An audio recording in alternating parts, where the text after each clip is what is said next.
de jeûner le ramadan plusieurs fois. Comment cela est possible? En faisant rompre des jeûneurs. Donc, plus on fait rompre des jeûneurs, plus on aura la récompense de plusieurs jeûnes. Donc, celui qui fait rompre, par exemple, s'il a les moins, 30 personnes. Tant que cela diminue, de quoi que ce soit, leur récompense, comme le prophète sallallahu alayhi wa sallam a dit. Donc, quand quelqu'un vous offre quelque chose pour rompre le jeûne, eh bien, acceptez-le. Cela ne diminue pas votre récompense auprès d'Allah subhanahu wa ta'ala, mais c'est une entre-aide pour lui permettre d'avoir donc cette récompense. Par conséquent, ça, c'est le troisième moyen. Jeûner plusieurs fois le même mois de Ramadan. Le quatrième moyen, c'est donc le quatrième moyen, c'était le fait de jeûner plusieurs mois. Ça, c'est le troisième. Le quatrième mois, c'est plutôt inciter les riches à faire rompre, donc à organiser des ruptures collectives. Si on n'a pas les moyens soi-même de faire rompre un jeûneur ou des jeûneurs, eh bien, l'islam nous donne encore la possibilité d'avoir la récompense, cette récompense en indiquant aux riches, à ceux qui ont les moyens, donc cette voie d'organisation de rupture collective. Et en faisant cela, Inch'Allah, nous aurons notre commission qui est 100% en islam. Ad-dal al-khair kafa'ili, celui qui indique une bonne action à accomplir et comme celui qui l'a accompli. Donc, celui qui indique aux commerçants cette voie d'organisation de rupture collective, eh bien, il aura sa récompense. Le riche aura sa récompense et sans que cela diminue la récompense des bénéficiaires, c'est-à-dire ceux qui vont accepter de rompre le jeûne, c'est ces jeunes, c'est ces riches. Chers frères et sœurs en islam, nous continuons donc notre thème 16 mois pour profiter du Ramadan. Le cinquième mois, c'est lire le noble Coran avec méditation. La lecture du noble Coran est recommandée en tout et en tout lieu. Nous avons vu parmi les mérites du jeûne que le jeûne intercède en faveur du jeûneur et également le Coran intercède en faveur de celui qui le lit. Le Coran dira je l'ai empêché de dormir, donc de dormir soit la nuit, soit le moment où il veut dormir, à cause du Coran, donc il s'est empêché le sommeil, et bien le Coran va intercéder le jour du jugement dernier auprès d'Allah subhanahu wa ta'ala en faveur de celui qui le lit. Ici, le cinquième moyen qui nous permet de profiter pleinement du Ramadan, c'est la lecture du Noble Coran. La lecture du Noble Coran pour celui qui prend donc une copie du Coran, quel que soit le support, aujourd'hui, il y a plusieurs moyens. Quelqu'un qui récite le Coran, c'est-à-dire ayant déjà mémorisé le Coran, donc il le récite. Le prophète sallallahu alayhi wa sallam, par exemple, récitait le Coran. Il ne lisait pas le Coran parce qu'il est analphabète. Il ne lit pas, il n'écrit pas, mais c'était ce que Allah subhanahu wa ta'ala lui a fait savoir, donc lui a inculqué par le biais de l'ange Jibril. Par conséquent, la lecture du noble Coran, c'est le cinquième moyen qui nous permet de profiter pleinement de ces mois bénis de Ramadan. Aujourd'hui, le Coran est presque traduit dans toutes les langues importantes donc, que parlent les musulmans à travers le monde. Si on ne peut pas lire le Coran en arabe, eh bien, il faut le lire dans la tradition que l'on comprend. L'essentiel, c'est de comprendre un peu le message d'Allah subhanahu wa ta'ala adressé à chaque musulman à travers le temps et l'espace. Parce que ce Coran, c'est la lettre d'Allah subhanahu wa ta'ala révélée donc à l'intention de l'humanité tout entière pour faire un gilet de sauvetage dont un bout se trouve dans la main d'Allah subhanahu wa ta'ala et un autre se trouve dans la main des serviteurs. Aujourd'hui, si un président de n'importe quel pays adresse une lettre à quelqu'un, et même si cette lettre est dans une langue qu'il ne comprend pas, il va chercher quelqu'un qui va lui traduire cette lettre afin de comprendre ce que ce président veut de lui ou ce que ce président ordonne ou ce que ce président dit dans cette lettre. Eh bien, le Coran, c'est la lettre d'Allah subhanahu wa ta'ala adressée à chaque musulman et c'est la source principale donc, de toutes les lois islamiques. C'est la première source contraignante. Après elle, il y aura, après le Coran, il y a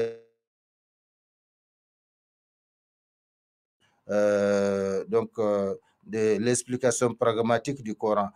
Parce que le Coran, par exemple, nous a demandé de prier. Mais si le prophète sallallahu alayhi wa sallam n'a pas prié, Zour 4 raka, Asr 4 raka, Maghrib 3 raka, Isha 4 raka, Fajr 2 raka, eh bien, nous ne pouvons pas le savoir parce que dans le Coran, il n'y a pas ces détails.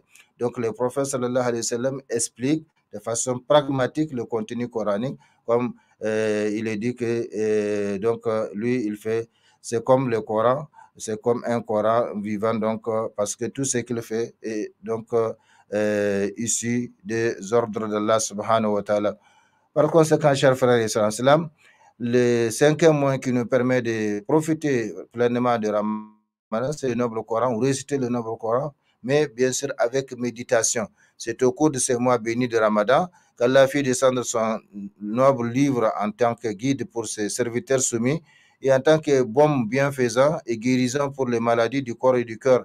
Allah subhanahu wa ta'ala nous dit dans le noble Coran, Shahru Ramadan, الذي أنزل فيه القرآن هدى للناس وبينات من الهدى والفرقان ومن شهد منكم الشهر. Le mois de Ramadan, c'est au cours le mois de Ramadan au cours duquel le Coran a été descendu comme guide pour les gens et en tant que preuve claire de la bonne direction et du discernement. Donc, quiconque d'entre vous est présent en ce mois, qu'il le jeûne. Allah subhanahu wa ta'ala nous a dit dans la prescription du jeûne, Ya ayyuhalladhina amanu kutiba alaykumus siyam kama kutiba alal ladhina min qablikum ayyaman ma'dudat. Donc, croyants, on vous a prescrit le jeûne comme on l'a prescrit à ceux d'avant vous, donc ceux qui vous ont précédé, pendant des jours déterminés. Ces jours déterminés sont les jours du mois de Ramadan, au cours duquel donc le Coran a été descendu, révélé comme guide pour les gens. Ces guides-là, Allah subhanahu wa ta'ala nous a fait savoir qu'il n'y a que ceux qui les craignent, ceux qui le connaissent et qui le craignent, qui peuvent vraiment profiter du Coran en tant que guide. Alif Lam Mim, Zalika al-kitab la rayba fihi, Hudan liman, Hudan lil muttaqin. Donc, voici le livre au sujet duquel il n'y a aucun doute, un guide pour, guide pour les pieux. Les pieux, ce sont ceux qui craignent Allah subhanahu wa ta'ala, ceux qui connaissent les limites fixées par Allah subhanahu wa ta'ala et qui les respectent. Et donc, c'est la qualité la plus importante en islam et c'est la qualité, la vertu la plus recherchée en islam. C'est pourquoi toutes les adorations sont légiférées en vue de nous faire obtenir cette vertu qui est la crainte d'Allah.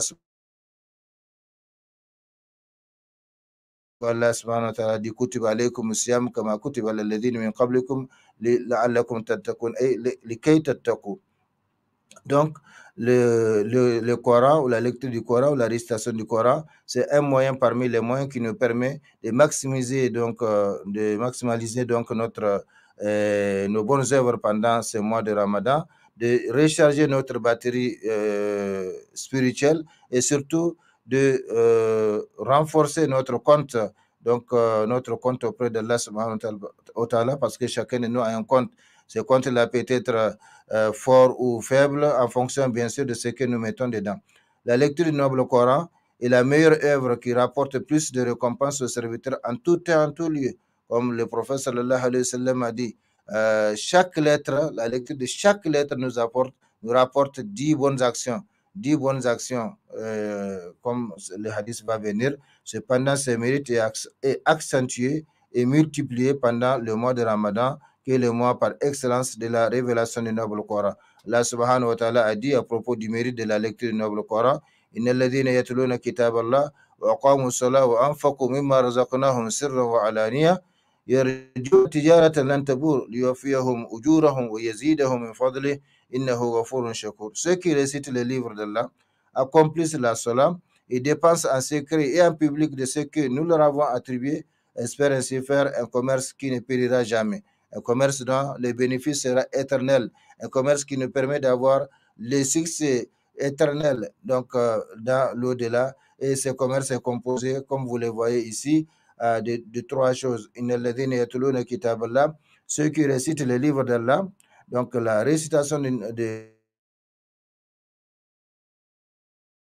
livre d'Allah, accomplissent la salat. Donc l'accomplissement de la salat, c'est le deuxième composant de ce capital, et dépenses en secret et en public de ce que nous avons attribué. Et donc, le troisième composant, c'est la dépense dans la voie d'Allah subhanahu wa ta'ala. Par conséquent, ce commerce, le capital de ce commerce est composé de trois choses. La récitation du noble Coran, l'accomplissement de la salat et la dépense dans la voie d'Allah subhanahu wa ta'ala, en secret et en public. Et en réalité, si nous regardons bien, tout est ramené au Coran.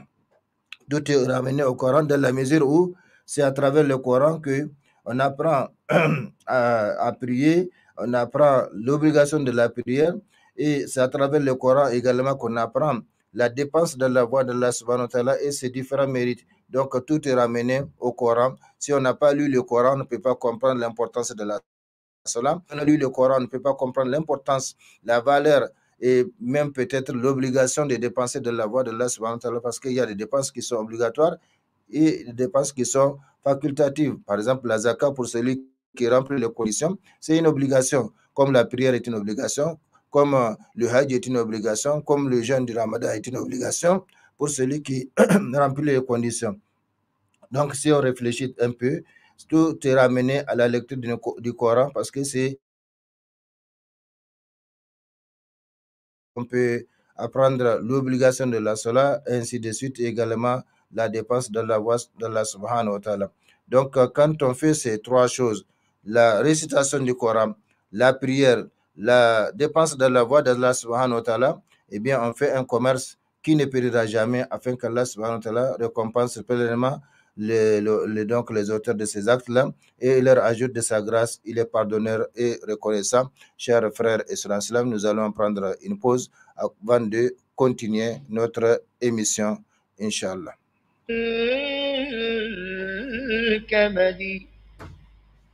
إني أحبك يا شهر الصيام إني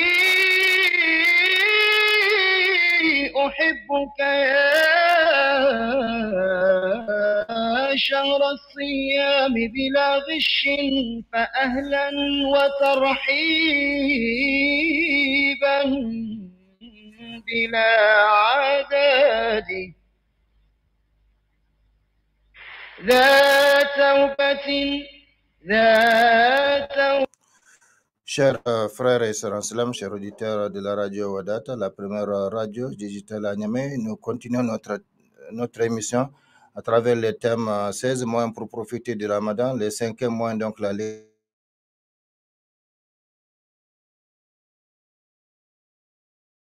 ce que nous leur avons attribué, espèrent ainsi faire un commerce qui ne périra jamais, afin reconnaissant. Le prophète sallallahu alayhi wa sallam a dit de son côté, quiconque lit une lettre du livre, donc le Coran, il a alors une bonne action. Et la bonne action est multipliée par 10. Je ne dis pas là, akul alif la mim harf, lakin alif harf, mim harf, lam harf et mim harf. Donc le prophète dit, je ne dis pas alif, la mim, ces trois, ces initiales, et ces trois initiales constituent une seule lettre. Non. Mais alif est une lettre, lam est une lettre et mim aussi, rapporté par At-Tirmidhi. Autrement dit, celui qui dit alif, lam, mim, avec l'intention de la lecture et avec l'intention d'obtenir donc une récompense auprès de Allah subhanahu wa ta'ala, parce que on peut lire le Coran sans peut-être l'intention d'avoir une récompense. On peut lire, c'est pas interdit. Comme on peut, par exemple, celui qui lit le Coran pour chercher une guérison, ou celui qui lit le Coran comme une recette, mais ce qu'il ne faut jamais oublier d'associer, il est possible d'associer plusieurs intentions dans la lecture du Coran. La première intention, c'est l'obtention de la récompense.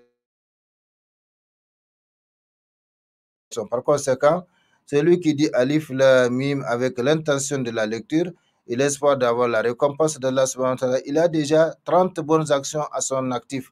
Et vous pouvez imaginer le nombre de lettres qu'il y a dans une sourate comme Al-Fatiha ou dans une sourate comme Surat Al-Baqarah qui compte 286 versets. Donc, c'est la raison pour laquelle le prophète sallallahu alayhi wa sallam dit que c'est l'activité qui rapporte plus à sa communauté. L'activité, c'est-à-dire la lecture du Coran, c'est l'activité qui rapporte plus, parce que plus on lit le Coran ou on récite le Coran, plus on a de récompenses en fonction du nombre de lettres que nous lisons. Donc, si vous prenez rien que la Surat Al-Fatiha, Bismillahirrahmanirrahim, Alhamdulillah Rabbil Alamin, eh bien, si vous comptez le nombre de lettres qu'il y a dans chaque verset, eh bien, vous pouvez déduire le nombre de bonnes actions que vous aurez en les multipliant par 10. Cela nous montre donc que la lecture du Coran, la récitation du Coran est un moyen parmi les moyens qui nous permet donc de profiter pleinement du noble Coran. Donc le prophète sallallahu alayhi wa sallam dit, quiconque lit une lettre du livre d'Allah, il a alors une bonne action. Et la bonne action multipliée par 10. Je ne dis pas Alif, La, Mim est une seule lettre, mais Alif est une lettre, Lam est une lettre et Mim aussi est une lettre, hadith rapporté par At-Tirmidhi. Chers frères et sœurs en islam, c'était là les cinquièmes moyens, parmi les moyens qui permettent de profiter pleinement du jeûne de Ramadan. Certes, nous frôlons ces différents moyens parce que si nous devons parler de la lecture du Coran, de l'importance du Coran dans notre vie, de la place du Coran auprès de Allah subhanahu wa ta'ala et dans notre vie, eh bien, ça va nous prendre des séances et des séances, des émissions et des émissions. Mais nous indiquons donc à titre indicatif ces différents moyens. Le sixième moyen maintenant, après vous avoir parlé du cinquième, sixième moyen, prier la nuit. Donc la prière nocturne. La prière nocturne, elle aussi, elle est recommandée en tout et en tout lieu. Et il n'y a pas un serviteur qui a eu un privilège quelconque si ce n'est pas à travers la prière. La prière est très recommandée, que ce soit la prière obligatoire ou la prière surrogatoire facultative que l'on accomplit. Le prophète sallallahu alayhi wa sallam a précisé, ou Allah subhanahu wa ta'ala d'abord a précisé que la prière, c'est une obligation qui s'accomplit à des temps bien déterminés. Maintenant, entre ces différentes prières obligatoires, donc 5 prières réparties dans les 24 heures, il y a des moments de prières facultatives où l'on prend donc le volume, la quantité de rakas qu'il peut accomplir. Le prophète sallallahu alayhi wa sallam demandait aux compagnons de prendre le volume, la quantité de rakas qu'ils peuvent accomplir. Celui qui peut accomplir 12 rakas, il lui dit de prendre 6. Parce qu'avec le temps, on peut être fatigué, on peut être pris par la lassitude. Or, les actions, plus elles continuent, plus elles continuent, plus elles ont de récompenses.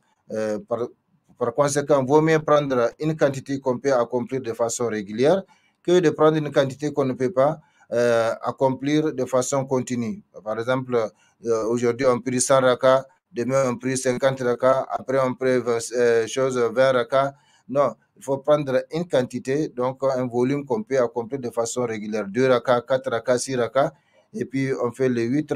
Le prophète sallallahu alayhi wa sallam, comme Aïcha disait, n'a jamais dépassé 11 rakas, que ce soit dans le mois de Ramadan ou en dehors du mois de Ramadan. Donc, la prière, les prières facultatives, ce qu'on appelle Qiyamul Layl, les savants ont fait une nuance, une différence entre Qiyamul Layl et Tahajjud. Le Tahajjud pour le prophète sallallahu alayhi wa sallam, c'est même une obligation pour le prophète sallallahu alayhi wa sallam, mais pour les autres serviteurs, pour les autres fidèles, pour les autres membres de la communauté, ce n'est pas une obligation. Sallallahu alayhi wa sallam a prié une fois avec le compagnon, les gens n'étaient pas informés. Le lendemain, l'information a circulé que hier nuit, le prophète a prié à la mosquée avec quelques fidèles. La deuxième nuit, les gens étaient venus donc très nombreux à la mosquée.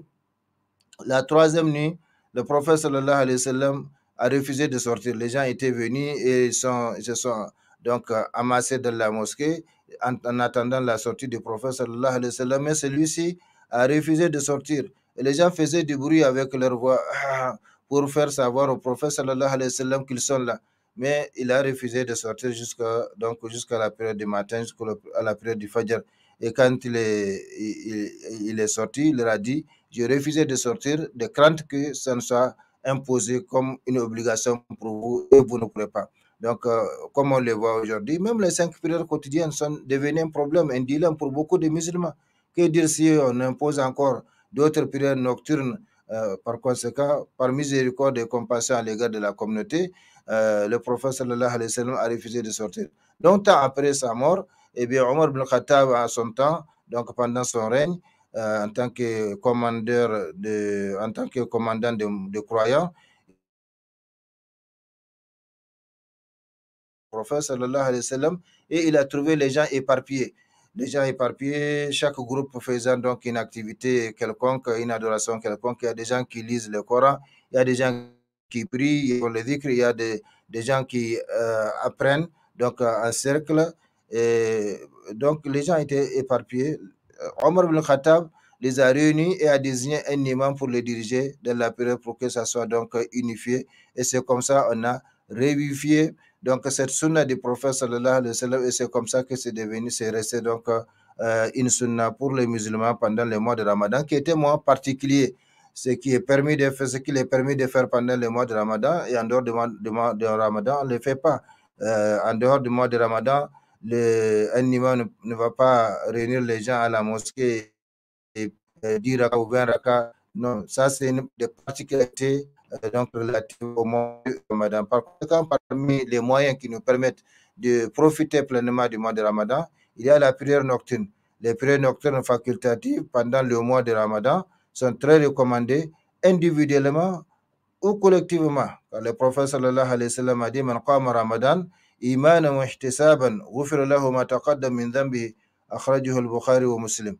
Donc le prophète sallallahu alayhi wa sallam, pour nous inciter à prendre soin de ces prières nocturnes, de ces prières donc que l'on accomplit après la prière de Isha, eh bien quiconque accomplit les prières nocturnes de Ramadan avec foi et espoir à la récompense divine, eh bien on lui pardonnera ses péchés passés, rapporté par Al-Bukhari et Muslim. Donc vous voyez, c'est très méritoire, sans compter que les prières facultatives, c'est elles qu'on utilise pour compléter la prière obligatoire quand elle sera manquante de l'au-delà. Et la prière obligatoire ne peut être que manquante, quel que soit le souci, quel que soit le soin que l'on prend pour l'accomplir. Comme le prophète sallallahu alayhi wa sallam l'a dit, la plus grande note qu'on peut avoir si on notait la prière, eh bien, ce serait 10 sur 20. On ne peut pas avoir plus de cela, comme le hadith le stipule.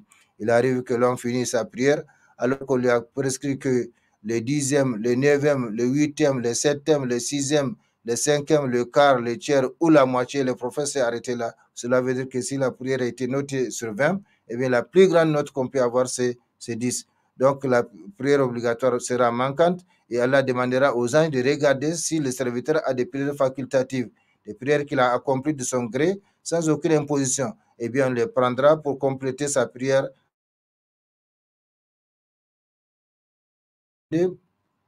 en tout et en tout lieu.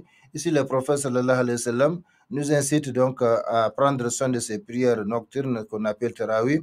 Man qama Ramadan imanan wa ihtisaban ghufira lahu ma taqaddama min dhanbi. Quiconque accomplit donc les prières nocturnes de Ramadan avec foi et espoir à la récompense divine, on lui pardonnera ses péchés passés. Donc, il est recommandé de les faire derrière un imam, même si la prière facultative, plus on l'a fait dans sa maison, plus ça a de récompense. Mais pendant le Ramadan, il est recommandé de les faire à la mosquée derrière un imam, pour la simple raison que le prophète sallallahu alayhi wa sallam a donné un autre hadith dans lequel il y a un mérite très important pour celui qui accomplit ces prières facultatives derrière un imam. Il est recommandé donc de prier la prière d'Isha en commun et les tarawih derrière un imam jusqu'à ce qu'il finisse sa prière. Donc quand vous commencez à prier avec un imam, soyez patient jusqu'à ce qu'il finisse, parce que si vous restez jusqu'à la fin de sa prière, eh bien il y aura un mérite très important qui vous concerne. Le prophète sallallahu alayhi wa sallam, donc je disais, il est recommandé de prier la prière d'Isha en commun et les tarawih derrière un imam jusqu'à ce qu'il finisse sa prière, afin d'avoir la récompense de toute la nuit.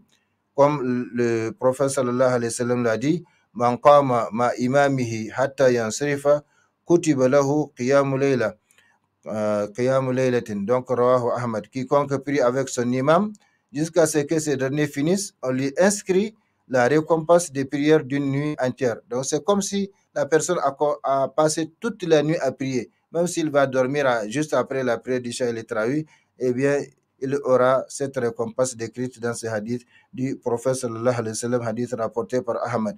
Donc, ce qui montre l'importance de ces prières, de ces tarawih derrière un imam. Donc, quand on commence à prier derrière un imam, eh bien, soyons patients jusqu'à ce qu'il finisse pour que nous puissions avoir la récompense due à toute la nuit. Donc, c'est comme si nous avons commencé toute la nuit et cela nous suffit, même si on va dormir. même si on n'ajoute pas d'autres prières.